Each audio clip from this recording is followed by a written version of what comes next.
बोलो भागवत भगवान की जय। ओम तत्सत। श्री गणेशाय नमः। श्रीमद् भागवत महापुराण प्रथम स्कंद पहला अध्याय।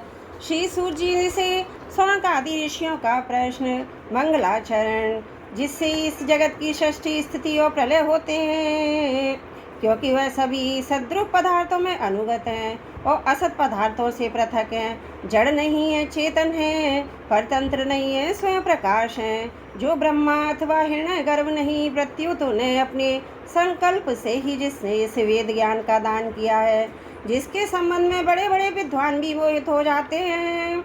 जैसे तेजो में सूर्य, रश्मियों में जल का, जल में स्थल का और स्थल में जल का भ्रम होता है, वैसे ही जिसमें ये त्रिगुणमयी जागृत स्वप्न सुषुप्ति रूपा सृष्टि मिथ्या होने पर भी अधिष्ठान सत्ता से सत्यव्रत प्रतीत हो रही है, उस अपनी स्वयं प्रकाश ज्योति से सर्वदा और सर्वदा माया और माया कार्य से पूर्णतः मुक्त रहने वाले परम सत्य रूप परमात्मा का हम ध्यान करते हैं। महामुनि व्यास देव के द्वारा निर्मित इस श्रीमद् भागवत महापुराण में मोक्ष पर्यंत फल की कामनाओं से रहित परम धर्म का निरूपण हुआ है। इसमें शुद्ध अंतकरण सत्पुरुषों के जानने योग्य उस वास्तविक वस्तु परमात्मा का निरूपण हुआ है, जो तीनों तापों का जड़ से नाश करने वाली और परम कल्याण देने वाली हैं।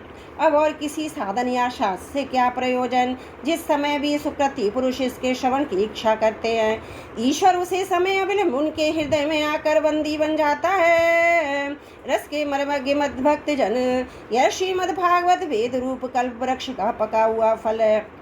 श्री सुखदेव रूप तोते के मुख का संबंध हो जाने से यह परमानंदमयी सुधा से परिपूर्ण हो गया है। इस फल में छिलका, गुठली आदि त्याज्य अंश तनिक भी नहीं है। ये मूर्तिमान रस है। जब तक शरीर में चेतना रहे तब तक इसे दिव्य भगवत रस का निरंतर बार बार पान करते रहो। यह पृथ्वी पर ही सुलभ है।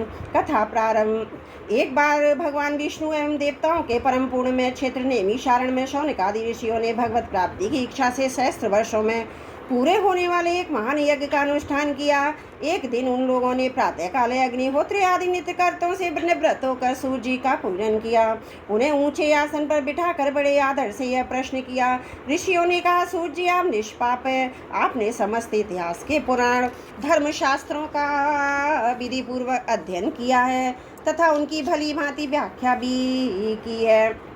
वेद वेदताओं में श्रेष्ठ भगवान बादरायण ने इस भगवान के सगुण निर्गुण रूप को जानने वाले दूसरे मुनियों ने जो कुछ जाना है, उन्हें जिन विषयों का ज्ञान है, वह सब आप वास्तविक रूप में जानते हैं। आपका हृदय बड़ा ही सरल और शुद्ध है, इसी से आप उनकी कृपा अनुग्रह के पात्र हुए हैं। गुरुजन अपने प्रेमी शिष्य को गुप्त से गुप्त बात भी बता दिया करते हैं। आयुष्मान, आप कृपा करके यह बतलाइए कि उन सब शास्त्रों पुराणों गुरुजनों के उपदेशों में कलयुगी जीवों के परम कल्याण का सहज साधन आपने क्या निश्चय किया है। आप संत समाज के भूषण हैं। इस कलयुग में प्राय लोगों की आयु कम हो गई है। साधन करने में लोगों की रुचि प्रवृत्ति भी नहीं है। लोग आलसी हो गए, उनका भाग्य तो मंद है ही, समझ भी थोड़ी है। इसके साथ ही वे नाना प्रकार की विघ्न बाधाओं से घिरे हुए भी रहते हैं। शास्त्र भी बहुत से हैं, परंतु उनमें एक निश्चित साधन का नहीं, अनेक प्रकार के कर्मों का वर्णन है। साथ वे इतने बड़े हैं कि उनका एक अंश सुनना भी कठिन है। आप कर परोपकारी अपनी बुद्धि से उनका सार निकालकर प्राणियों के परम कल्याण के लिए हम श्रद्धालुओं को सुनाइए, जिससे हमारे अंतकरण की शुद्धि प्राप्त हो। प्यारे सूर्य जी, आपका कल्याण हो। आप तो जानते ही हैं, दिवंशियों के रक्षक भक्त वत्सल भगवान श्री कृष्ण वसुदेव की धर्मपत्नी देवकी के गर्भ से क्या करने की इच्छा से अवतीर्ण हुए थे। हम उससे सुनना चाहते हैं। आप कृपा करके हमारे लिए उसका वर्णन कीजिए, क्योंकि भगवान का अवतार जीवों के परम कल्याण उनकी भगवत पर प्रेममयी समृद्धि के लिए ही होता है। ये जीव जन्मांतर मृत्यु के घोर चक्र में पड़ा हुआ इस स्थिति में यदि वह कभी भगवान के मंगलमय नाम का उच्चारण कर ले तो उसे उसी क्षण उससे मुक्त हो जाता है, क्योंकि स्वयं वह भी भगवान से डरता है। सूर्य जी परम विरक्त परम शांत मुनिजन भगवान के श्री चरणों की शरण में ही रहते हैं। अतएव उनके स्पर्श मात्र से संसार के जीव तुरंत पवित्र हो जाते हैं। इधर गंगा जी के जल का बहुत दिनों तक सेवन किया जाता है, तब कई पवित्रता प्राप्त होती है। ऐसे पुण्यात्मा भक्त जिनकी लीलाओं का गान करते रहते हैं, उन भगवान का कलमलहारी पवित्र यश भला आत्मशुद्धि की इच्छा वाला ऐसा कौन मनुष्य होगा जो श्रवण न करे। वे लीला से ही अवतार धारण करते हैं। नारद आदि महात्माओं ने उनके उदार कर्मों का गान किया एवं श्रद्धालुओं के प्रति आपका उनका वर्णन कीजिए।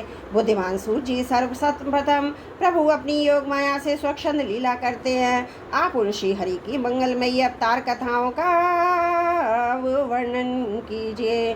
पूर्ण कीर्ति भगवान की लीला सुनने से हमें कभी भी तृप्ति नहीं हो सकती, क्योंकि रसज्ञ श्रोताओं को पद पद पर भगवान की लीलाओं में नए नए रस का अनुभव होता है। भगवान श्री कृष्ण अपने छुपाए हुए थे, लोगों के सामने ऐसी चेष्टा करते थे मानो कोई मनुष्य हो, परंतु उन्होंने बलराम जी के साथ ऐसी लीलाएं भी की हैं, ऐसा पराक्रम भी प्रकट किया है जो मनुष्य नहीं कर सकते।